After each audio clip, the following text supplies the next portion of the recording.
Muito bem, boa noite você que nos assiste. Nós ficamos muito alegres se você que acompanha a mensagem da Palavra de Deus aqui, da obra em Aracaju, acompanha pelo Facebook, o Instagram, vocês que estão aqui presentes, que Deus abençoe cada um nesta noite e que seja uma noite de bênção na presença do nosso Deus.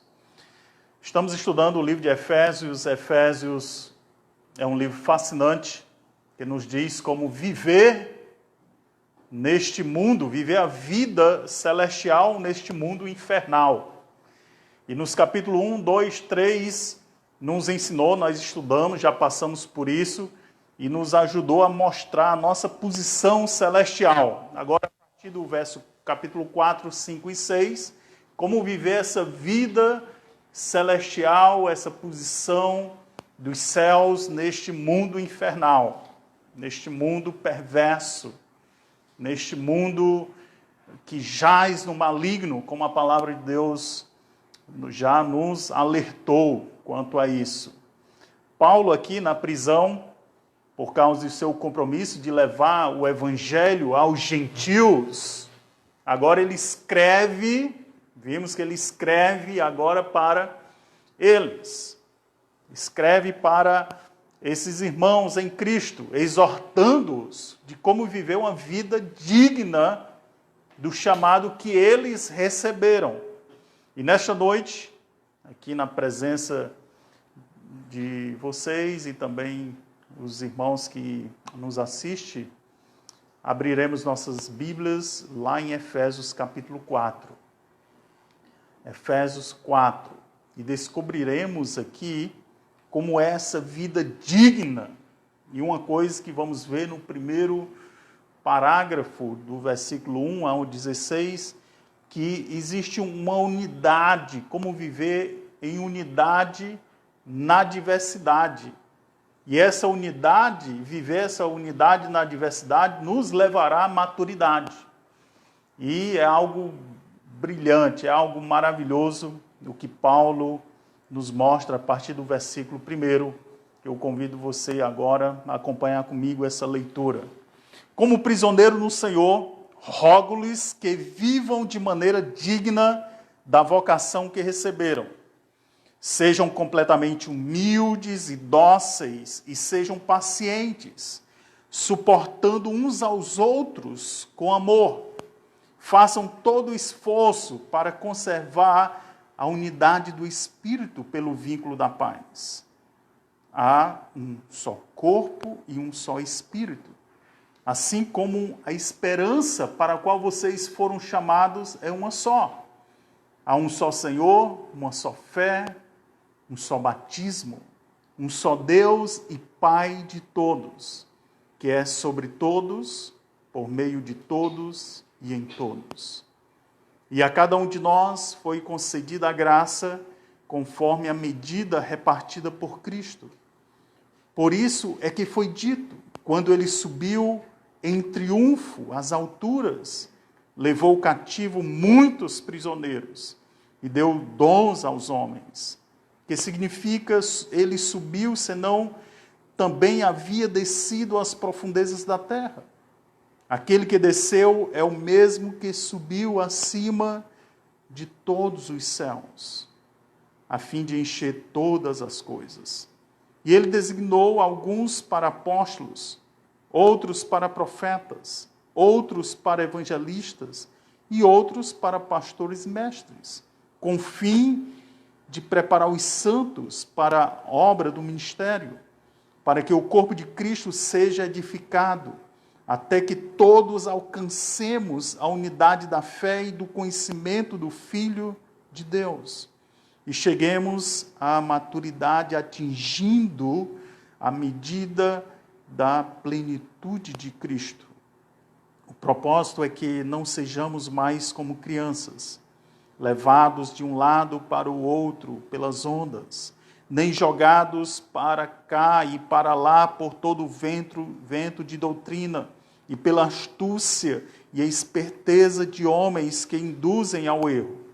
Antes, seguindo a verdade em amor, cresçamos em tudo naquele que é a cabeça, Cristo.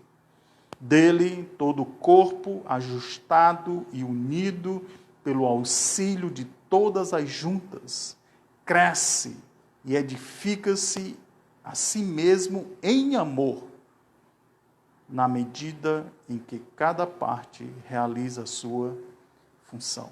Vamos orar. Pai amado, nós agradecemos ao Senhor por essa primeira parte que tivemos agora, ouvindo motivos de gratidão, de louvor ao Senhor, ouvindo petições, motivos pelos quais oramos, entregamos nas mãos do Senhor. E foi um tempo maravilhoso que louvamos a Ti. Nós exaltamos o nome do nosso Senhor Jesus Cristo. Nós rendemos graças ao Senhor. Cantamos olhando, imaginando e compartilhando as promessas do nosso Deus. E também oramos declarando a glória devida ao seu nome. Ó Deus, é um tempo maravilhoso na Tua presença e um tempo agora que é muito precioso é o tempo da Sua palavra, onde nós queremos que o Senhor fale aos corações hoje à noite, por meio dela, e Teu Santo Espírito, Ele estará trabalhando, iluminando as mentes, os corações para entendimento e ajudará, ó Deus, na aplicação da mesma, no dia a dia. Ó Deus amado, eu oro pelos irmãos que estão em casa, não puderam chegar hoje à noite. Eles estão, alguns fazendo exames, outros se resguardando desse Covid-19, ainda em quarentena. Nós oramos por eles, alguns viajando. Peço a Deus também, pelos que chegaram, que o Senhor nos abençoe nesse tempo aqui de comunhão. Queremos, a Deus, retornar ao normal e ver o Senhor agindo e trabalhando, salvando almas aqui, Deus, na nossa cidade. E é no nome precioso de Jesus Cristo que oramos. Amém. Muito bem, no versículo 1, Paulo ele diz, como prisioneiro do Senhor, rogo-lhes que vivam de maneira digna da vocação que receberam. Gente, essa dignidade está ligada à nossa posição, conforme nós vimos lá em capítulo 1, 2 e 3.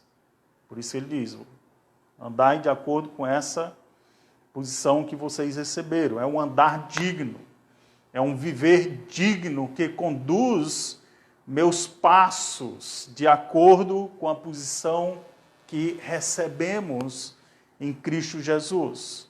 Ou seja, andar de modo condizente daquilo que Deus nos ensinou, daquilo que nós aprendemos, daquilo pelo qual nós fomos chamados anteriormente. E nós não nos tornamos cristãos ou mais cristãos vivendo a vida cristã. Antes nós somos exortados a viver uma vida cristã porque somos cristãos. Porque Deus nos chamou. E é por isso que devemos andar de modo digno da vocação que nós recebemos, nossa posição em Cristo. E Paulo ele diz aqui no final do versículo 1, o seguinte, ele diz, rogo-lhes que vivam de maneira digna da vocação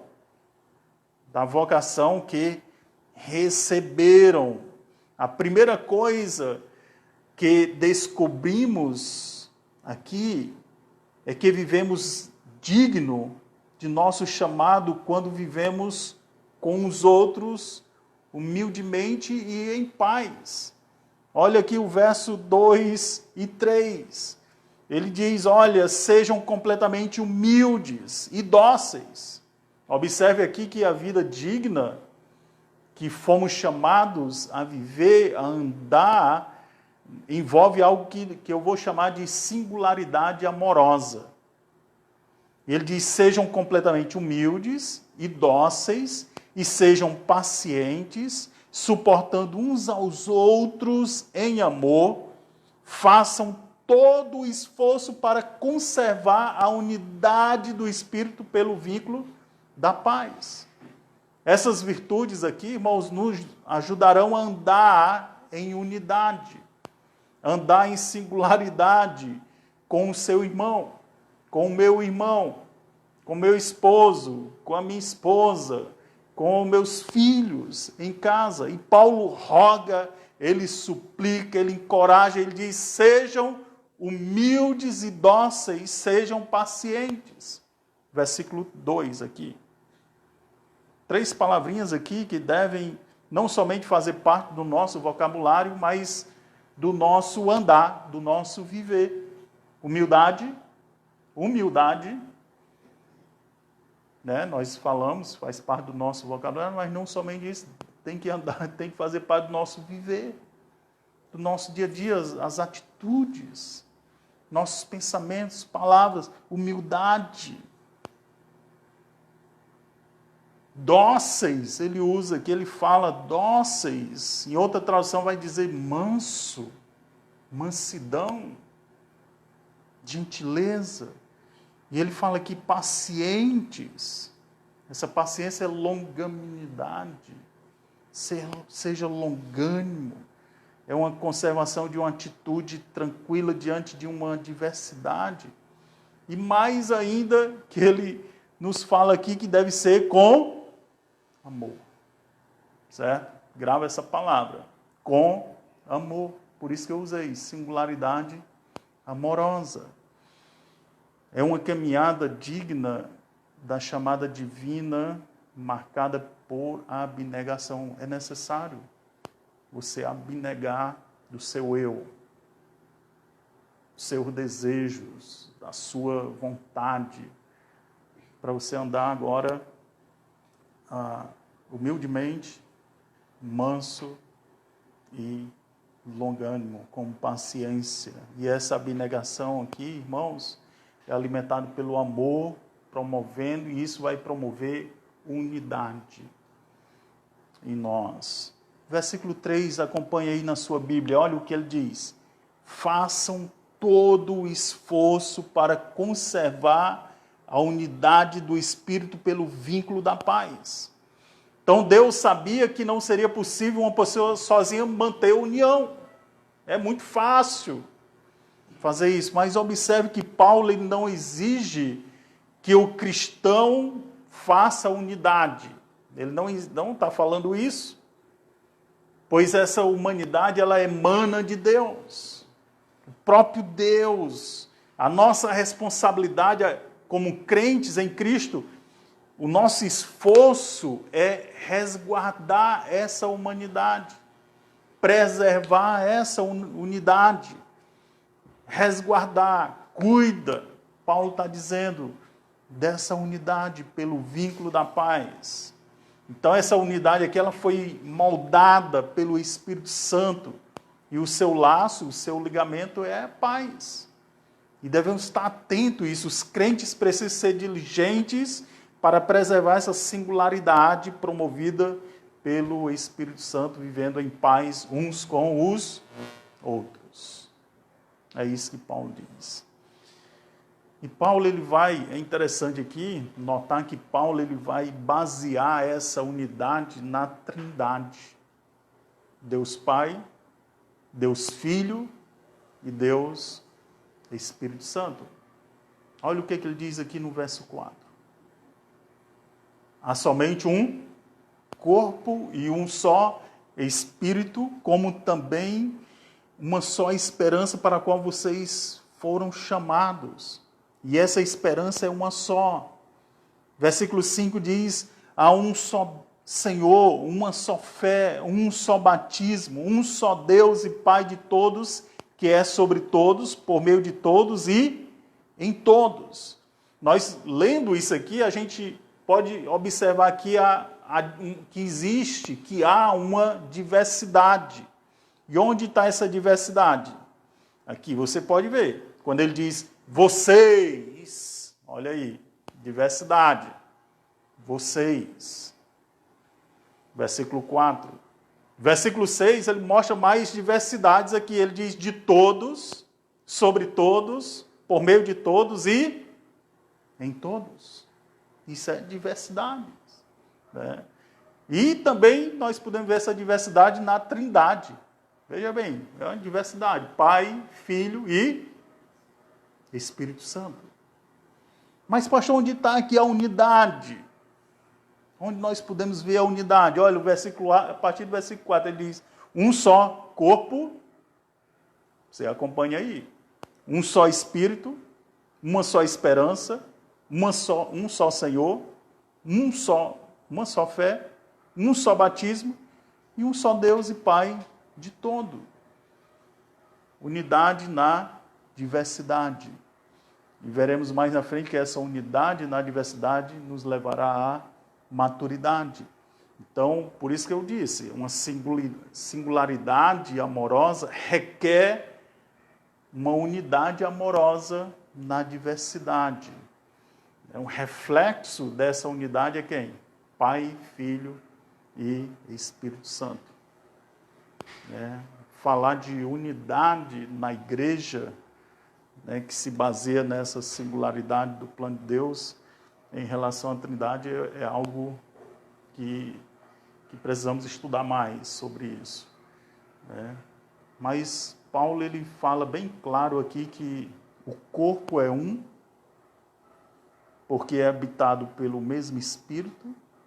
A esperança cristã é uma, porque se concentra em um só Senhor, por meio de uma fé expressa por um só batismo.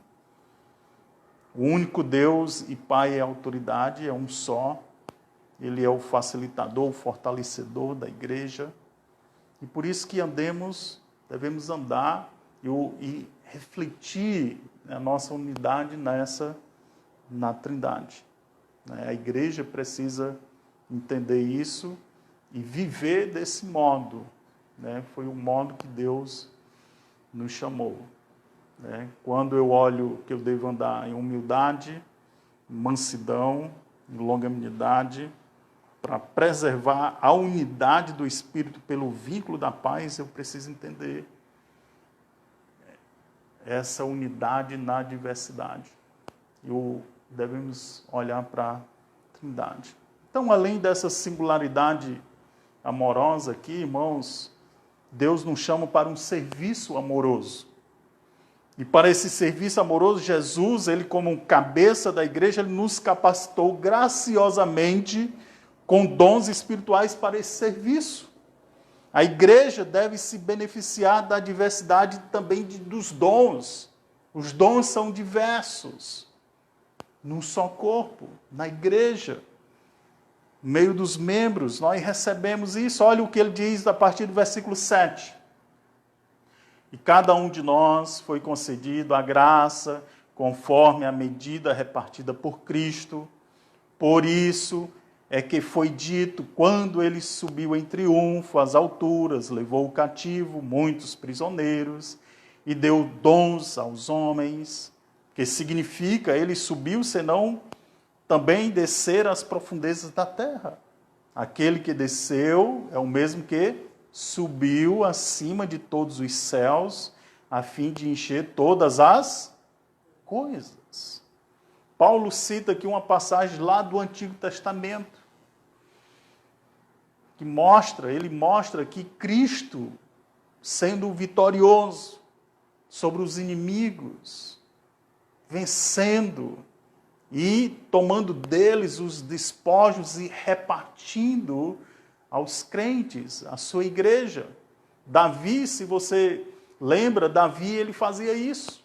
Ele ia na frente da batalha, ele vencia a batalha, ele chegava, ele recolhia os despojos dos inimigos, e ele fazia o que com os despojos? Distribuía para os seus homens, para o seu exército.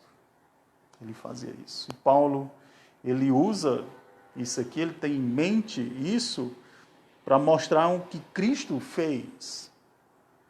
Cristo, ele desceu à terra, viveu entre nós, ele morreu pelos nossos pecados, ao terceiro dia ressuscitou, foi exaltado nos céus pelo Pai e distribuiu dons aos homens. A medida da graça de Deus foi dada a mim e a você, dons, é o presente triunfal que nós recebemos de Jesus, nosso Senhor, nosso Salvador, vitorioso, triunfante. E ele diz aqui que no versículo 11, olha, ele vai mostrar aqui, esses dons é para serviço amoroso na igreja.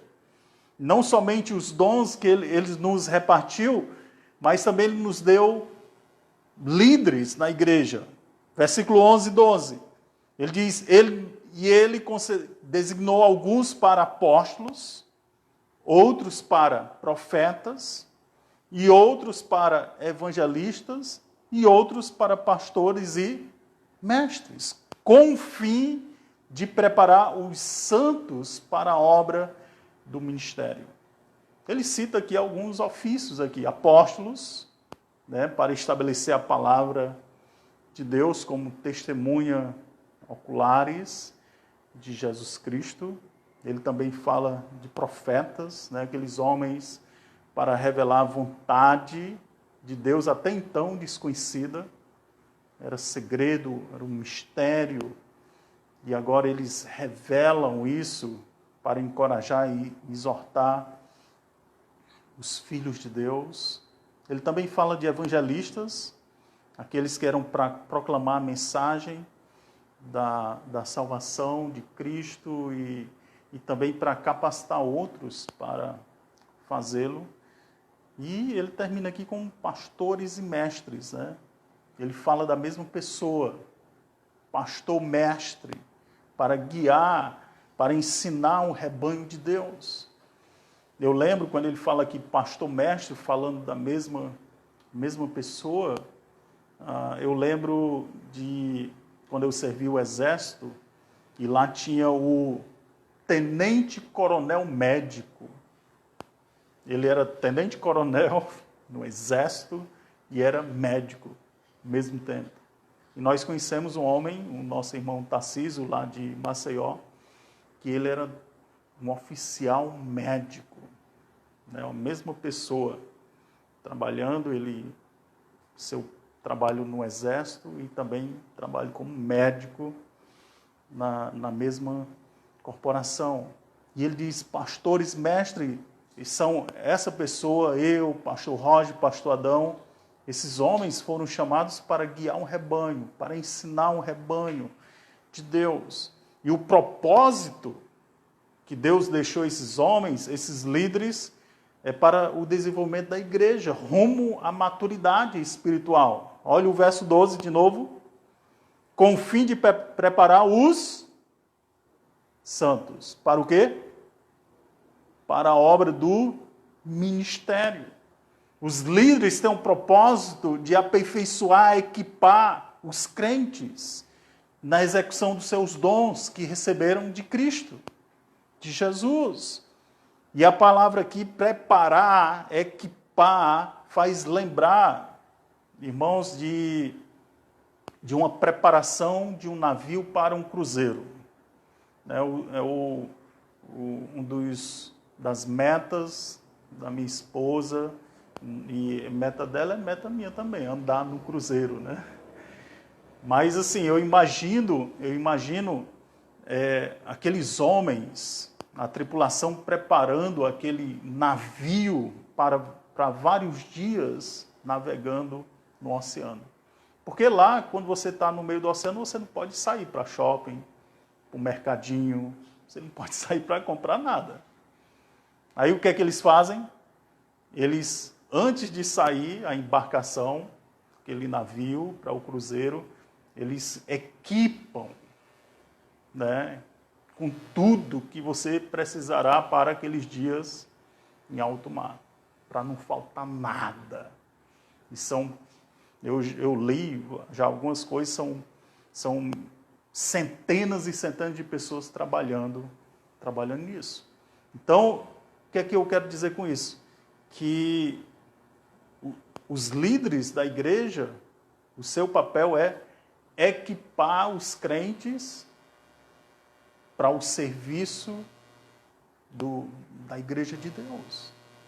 E que eles possam, a cada dia, lembrar, né, e sempre fazer a obra do ministério daquilo que eles aprenderam e foram preparados para tal, através do ensino, da pregação, da palavra de Deus.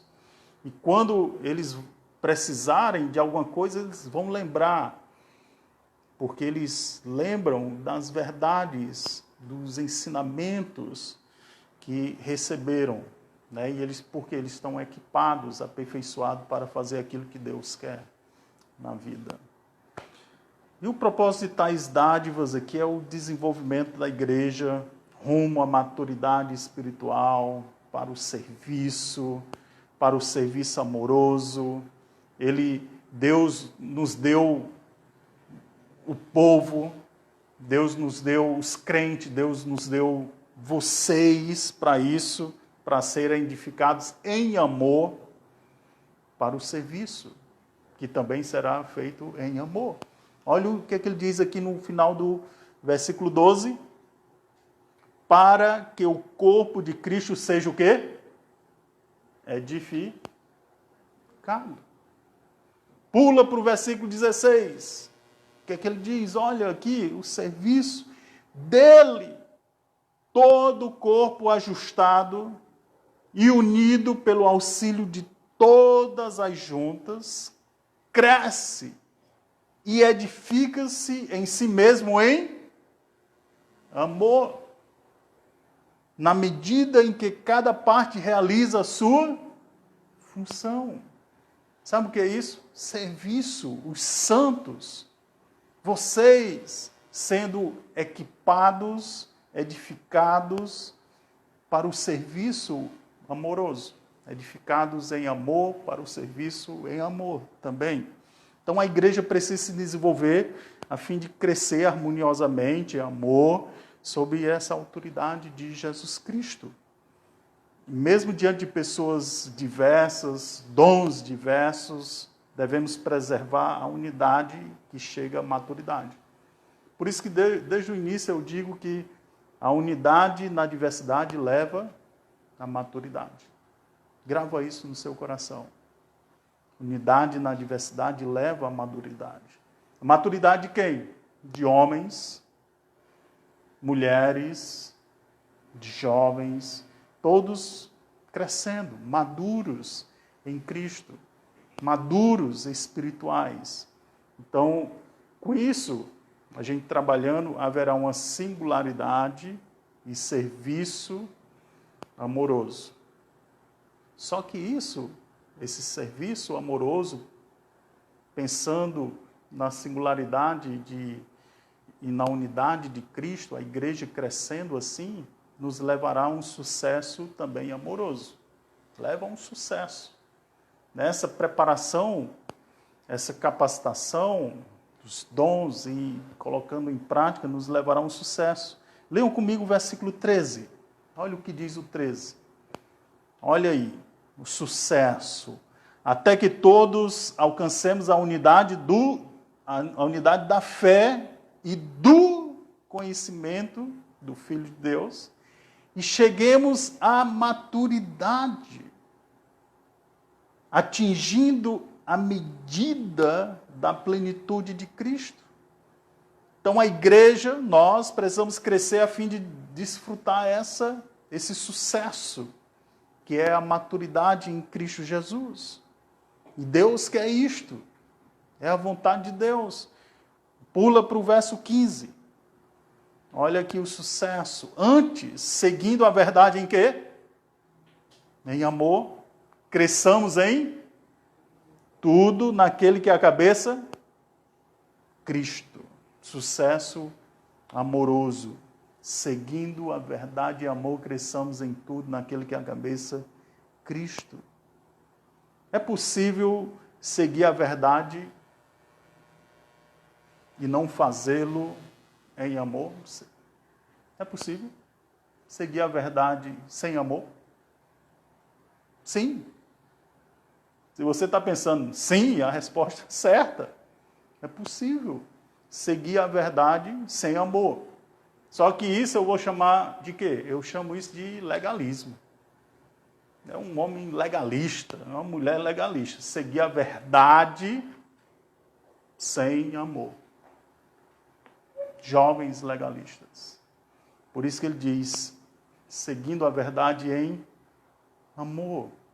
Deus quer que sejamos maduros, adultos, espiritualmente, amorosos, crescer harmoniosamente em amor. Efésios, aqui os Efésios conhecem o Filho de Deus e se tornam maduros, atingindo a plenitude de Cristo. Eles cresceram e devemos alcançar essa estabilidade espiritual. Sabe como? Quando nós alcançamos a unidade da fé, certo? É estabilidade espiritual. Mas também Deus quer que alcancemos uma estabilidade intelectual, com o conhecimento do Filho de Deus. E também Deus quer que nós alcancemos uma estabilidade emocional quando nós seguimos a verdade em amor, de coração. Certo, gente? Deus quer isso. Agora nós devemos um alerta aqui, que Paulo nos dá, que devemos evitar. E sabe o que é que devemos evitar? O desvio, o desencaminhamento, você ser desviado do caminho. Ele diz, evita isso, como ovelha sem pastor, sem direção, sem liderança. Olha o que diz o verso 14. É um alerta para nós. Ele diz, cuidado. Então você bota aí, cuidado na sua vida. O propósito é que não sejamos mais como crianças levados de um lado para outro pelas ondas, nem jogados para cá e para lá, com todo o vento de doutrina, e pela astúcia e esperteza dos homens que induzem ao erro. Olha aí, ele diz, cuidado, para você não ser desviado pelas artimanhas dos homens, como crianças, para lá e para cá. Qualquer vento de doutrina, você recebendo, e coloca sua fé aqui, depois coloca sua fé ali, não é mais agora, coloca a sua fé acolá. Então, eu lembro, a Maiara foi à praia e a onda sacudiu ela para lá e para cá. Ela experimentou a força do mar, da onda. Então, você será induzido ou induzida ao erro por falsos líderes espirituais. Pode ficar certo disso. Claro, se você não tiver alicerçado na verdade. Ele vai te pegar. Ele vai te enganar. Ele vai te seduzir. E a única maneira de estarmos atentos aqui para perceber o erro é pelo conhecimento da verdade. Você conhece a verdade com líderes que Deus escolheu para ensinar essa verdade. E por isso devemos chegar ao conhecimento do Filho de Deus, à maturidade cristã. Esteja alerta com a verdade para evitar ser desviado disso, ser enganado, ser seduzido. Né? A unidade da verdade, gente, a teologia é uma só. A teologia é uma só. A interpretação é uma só. É uma só. Deus deixou. Então, o que vimos aqui? Até aqui. Líderes, né? Especialmente capacitados, foram dados à igreja a fim de levá-la à maturidade em seu serviço, união, estabilidade, crescimento sob a autoridade de Cristo. Então, unidade na diversidade leva à maturidade e isso envolve amor, né? Isso envolve amor na singularidade, no serviço e no sucesso. Pastor, o que é que isso significa para mim? Essa mensagem.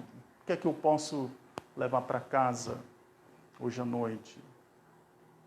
E passar a colocar em prática na minha vida. 3 coisas aqui que eu tirei para compartilhar com vocês, irmãos. Primeiro, um grande obstáculo para a unidade na diversidade, sabe o que é? Egoísmo. O egoísmo é um grande obstáculo para preservar a unidade na diversidade. O egoísta, ele tem grandes dificuldades para manter a unidade, para manter a união. O egoísmo é um terreno totalmente escorregadio na hora de resolver um conflito. Um conflito no casamento, um conflito na família, um conflito na igreja, na sociedade. O egoísta, ele tem sérias dificuldades para resolver, para manter essa unidade, a paz, resolver conflitos. Pense no conflito agora. O último conflito que você atravessou, ou você está passando, seja no seu casamento, na família, seja na igreja. Pense aí nesse conflito, né? O egoísta, o homem egoísta, a mulher egoísta, o jovem egoísta, ele tende a pender para um lado ou para o outro, de terrenos escorregadios. Eu li um livro esse ano que o autor me ensinou muito sobre a questão de resolver conflitos.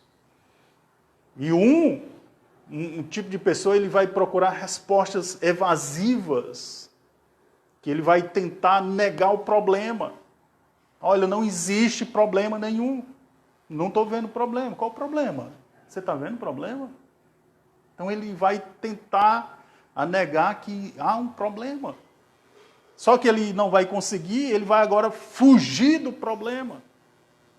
Ele vai procurar fuga. E nos casos mais sérios, sabe o que ele vai fazer? Cometer suicídio. Por quê? Porque ele está pensando nele mesmo. Ele é egoísta. Ele não pensa nos outros. Ele não quer resolver. Ele não está pensando com humildade, ele não está pensando com mansidão, ele não está pensando com longanimidade. Ele não está agindo assim. Ou ele vai ter as reações combativas, que agora ele vai partir para o ataque. Ele vai acusar você. Ele vai pensar e diz, não, vamos ter alguma coisa para repartir, fico com o que é seu, fico com o que é meu. E viva a sua vida, eu vivo a minha. E alguns casos mais elevados, ao extremos, ele chega até a tirar a vida da outra pessoa. Porque ele tem esse tipo de reação egoísta. Só que Deus nos chama para um terreno, agora, gente, ele chama para um terreno seguro, que é um terreno da Bíblia, é um terreno bíblico, é um terreno pacificador, que ele vai refletir a unidade que há na diversidade, na Trindade. Ele vai ter humildade, ele vai ter mansidão, ele vai ter longanimidade. Então, esse tipo de pessoa, quando ele vê o problema na sua frente, quando ele está atravessando um problema, ele vai tentar, a primeira coisa, ele vai tentar relevar esse problema, esse prejuízo. Ele vai, de imediato, perdoar no seu coração.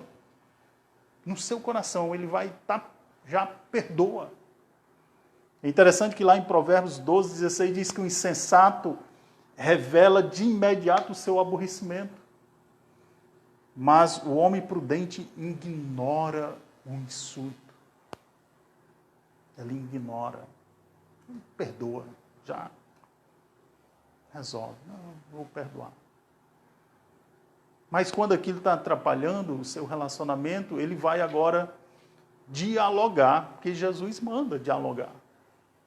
Ele disse, pois ao trazer ao altar a tua oferta e ali te lembrar que teu irmão tem alguma coisa contra ti, deixa perante o altar a tua oferta e vai primeiro reconciliar com seu irmão e voltando, faz a tua oferta. Ele vai, olha meu irmão, tem alguma coisa entre nós, precisamos resolver com a esposa, com os filhos, com os pais, na igreja. Então ele, se tem alguma coisa que precisa negociar, então Paulo ele nos ensina isso, lá em Filipenses 2,4. Ele diz, não tem vista cada um o que é propriamente seu, senão cada qual o que é dos outros. Então ele vai pensar no próximo. Ele vai abrir mão dos seus interesses pelos interesses dos outros. Isso é uma forma de resolver um conflito, um problema. Ele vai buscar aconselhamento de pessoas, né, sábias, porque Provérbios 13, 10, ele diz, o orgulhoso ele só gera discussão, mas a sabedoria é aquele que busca conselho de outras pessoas. Eles tomam conselho. E eles vão procurar mediadores, não só conselheiros, mas mediadores para o conflito. Porque Jesus ensinou isso. Ele diz, se teu irmão pecar contra ti, vai a ti e ele só. Se ele te ouviste, ganhaste o teu irmão. Se não tu te ouviste, leva 2 ou 3 testemunhas, né? E tenta resolver, ganhar teu irmão. Se ele não ouve, leva a igreja. E se ele não ouve a igreja, é tratado como gentil e publicano. O humilde, o homem humilde, ele aceita a disciplina da igreja, a disciplina de Deus.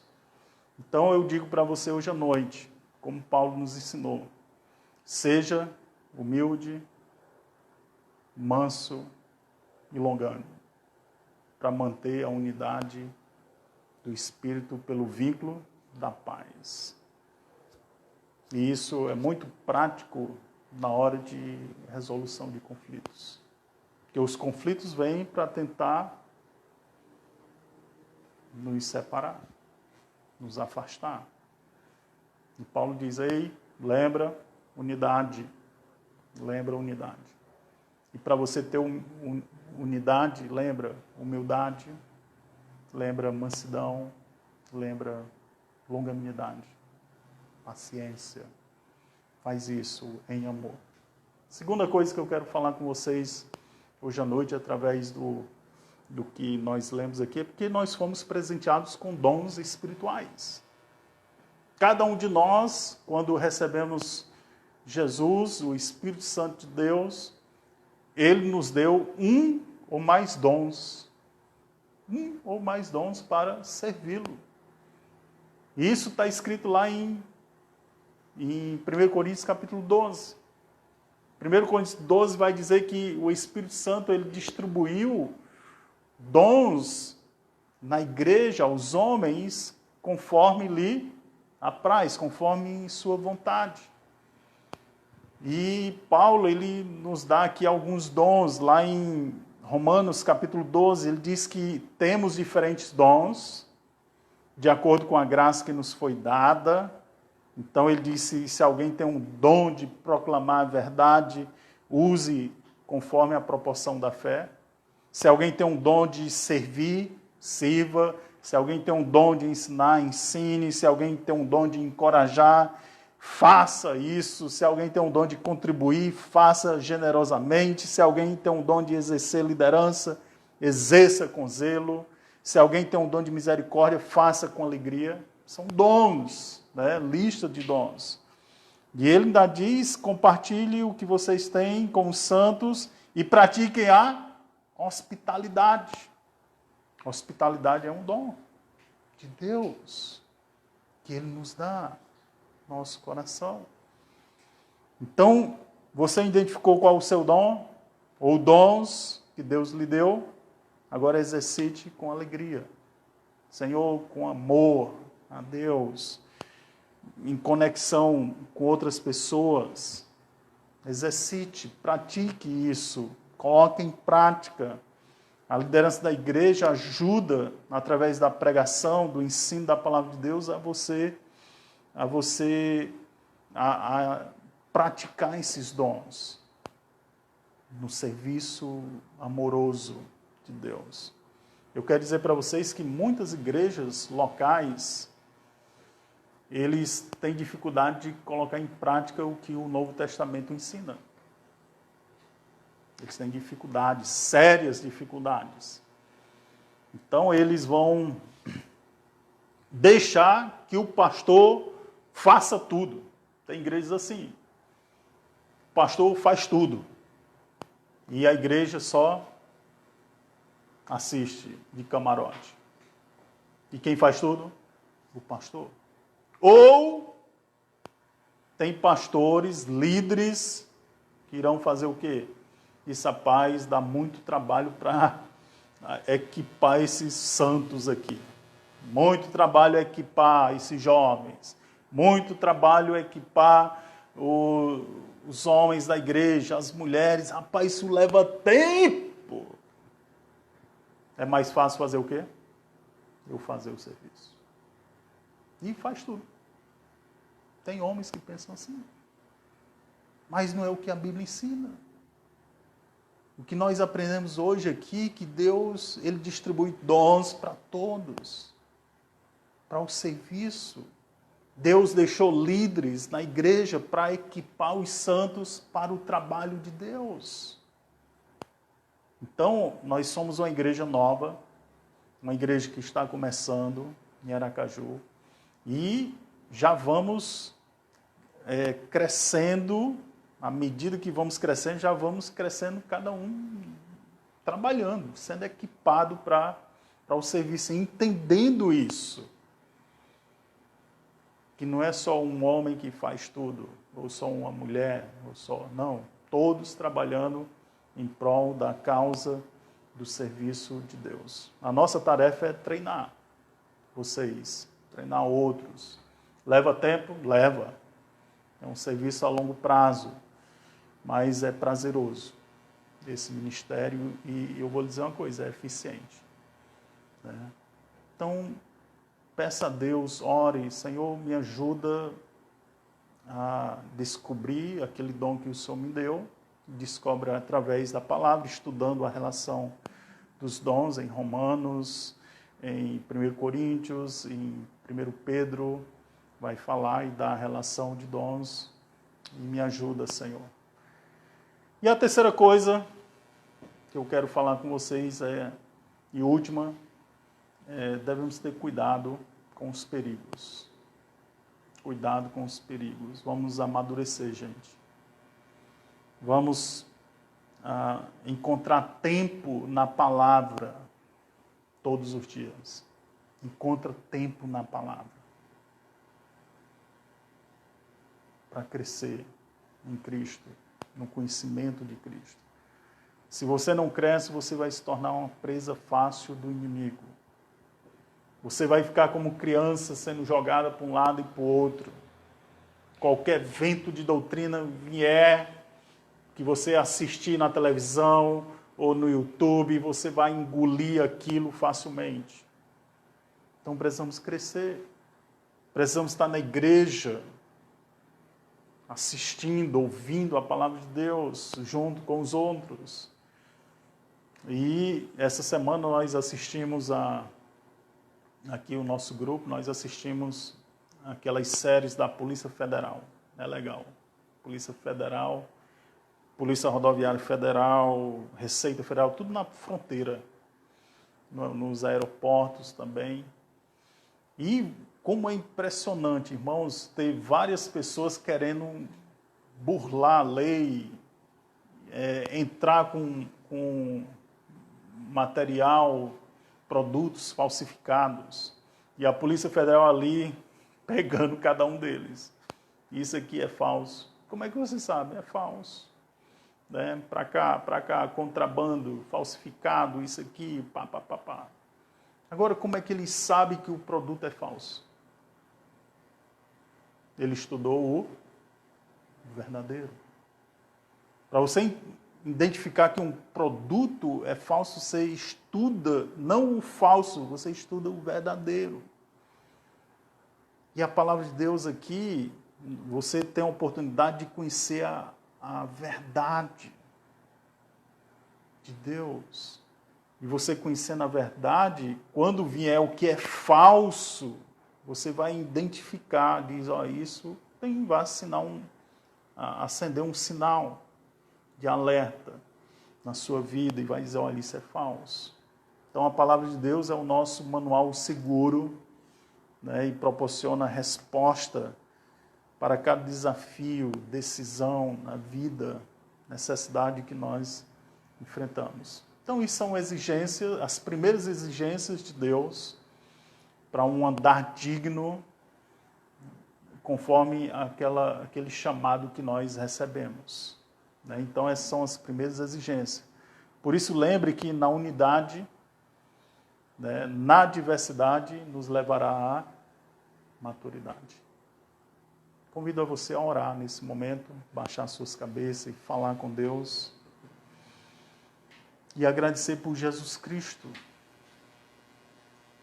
A primeira coisa que você vai fazer é agradecer por Jesus Cristo, que deu, que veio lhe salvar. Dar a sua vida por você.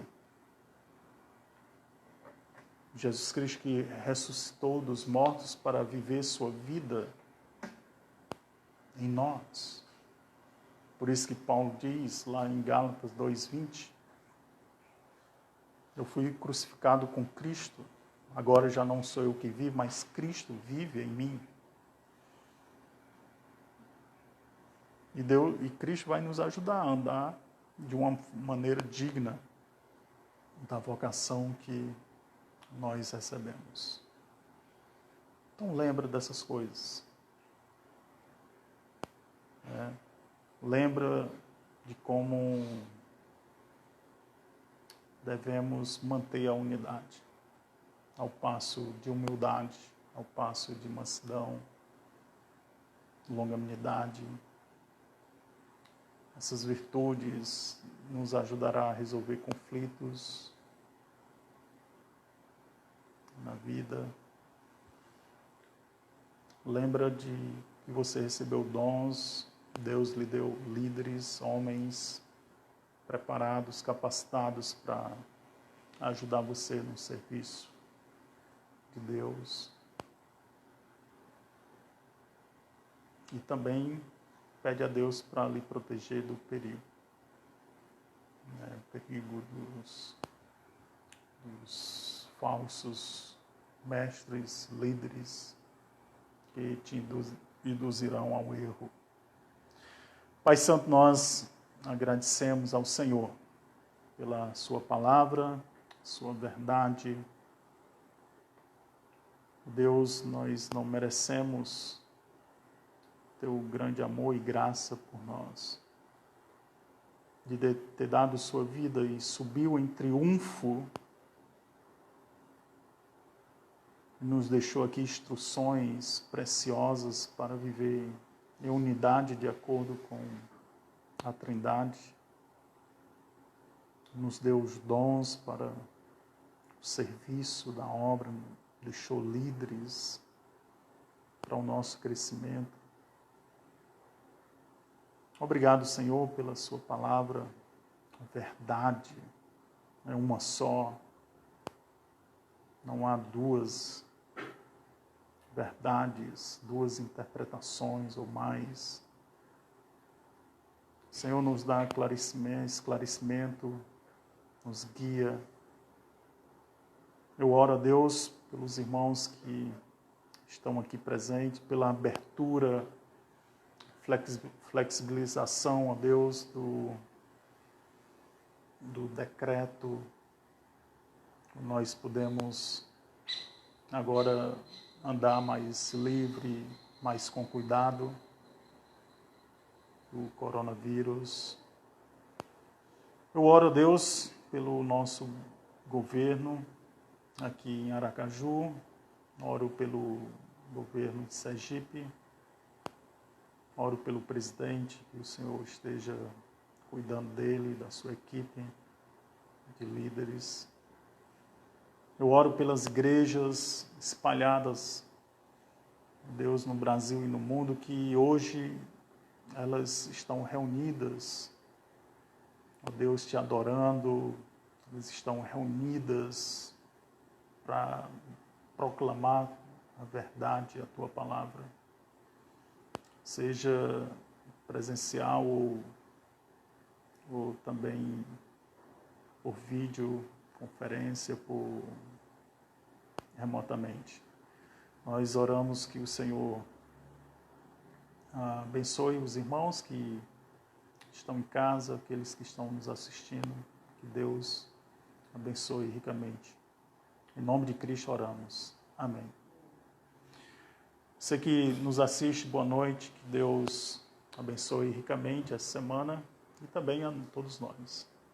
Amém? Vamos louvar o Senhor com mais um cântico. E esse cântico é Excelsa Graça. O João Marcos pode colocar ali no